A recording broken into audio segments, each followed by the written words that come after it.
बिस्मिल्लाहिर्रहमानिर्रहीम अस्सलाम वालेकुम। प्लांट्स व्यूज़ पीके की एक नई वीडियो पे खुश आमदीद।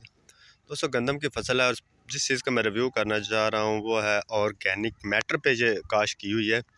इसमें ज्वार का चारा था, जैसे जैसे चारा काटते रहें वैसे वैसे गोबर डालते रहें। मैं साथ में आपको दूसरे खेत में दिखा देता हूँ, जैसे ये गोबर डला हुआ है ऐसे ही इसमें गोबर डलता रहा।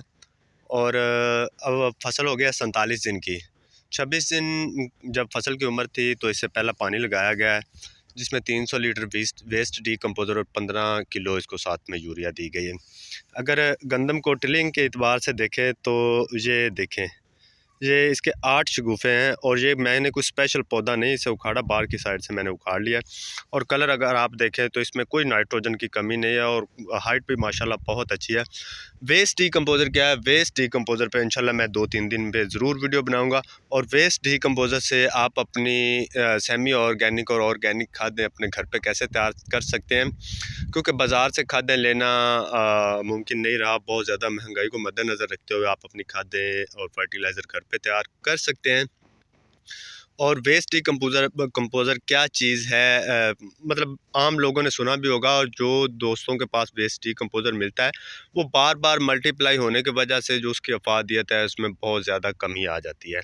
इसके अलावा आप ट्राइकोडर्मा भी इस्तेमाल कर सकते हैं। बहरहाल जो वेस्ट डिकम्पोज़र है ये पीएच रिड्यूसर भी है, तो जहाँ पे वेस्ट डीकम्पोज़र होना है इस्तेमाल आप वेस्ट डीकम्पोज़र करें, और ट्राइकोडर्मा जहाँ पे इस्तेमाल होना है ट्राइकोडर्मा करें। और ये दोनों चीज़ें आप साथ भी इस्तेमाल कर सकते हो, क्योंकि ट्राइकोडर्मा है जो उसमें भी वेस्ट डीकम्पोज़र वाली सारी खसूसियात होती हैं। कुछ 19-21 का फ़र्क हो तो मैं कह नहीं सकता। इंशाल्लाह वेस्ट डीकम्पोज़र पे बहुत जल्दी वीडियो बनाऊँगा। अब ये देखें, इसमें गोबर डाला गया था, उसके अलावा 15 किलो यूरिया पहले पानी पे और 300 लीटर वेस्ट डीकम्पोज़र दिया गया। पिछले साल भी गंदम ऐसे ही काश की थी और जो डीएपी वाली फसलें थीं उनसे इसका अच्छा जार था। और सबसे मज़ेदारी की बात यह है कि ये खारे पानी पे खड़ी हुई है, कोई मीठा पानी नहीं है। पतों के इलाका में हमारे यहाँ पानी खारा है और खारे पानी और नहरी पानी नहीं है, तो ये खारे पानी की फ़सल है और इंतहाई अच्छी है, मतलब जो मीठे पानी है उनसे भी अच्छी है।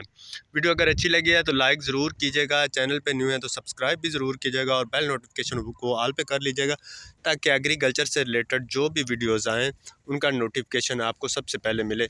एग्रीकल्चर में हम जो रूटीन की फ़सलें हैं, रवायती फ़सलें और गैर रवायती फ़सलें, जिनमें हरीड़, एलोवेरा, आंवला, काफ़ी चीज़ों पे हम काम करते हैं, तो हमें गैर रवायती फ़सलों पे भी काम करना चाहिए। बाकी मज़ीद इंशाल्लाह गंदम की कटाई के टाइम भी जो इसका जाड़ा है मैं इंशाल्लाह उसकी भी वीडियो बनाऊँगा। मिलते हैं किसी अगली वीडियो में, तब तक के लिए अल्लाह हाफ़िज़।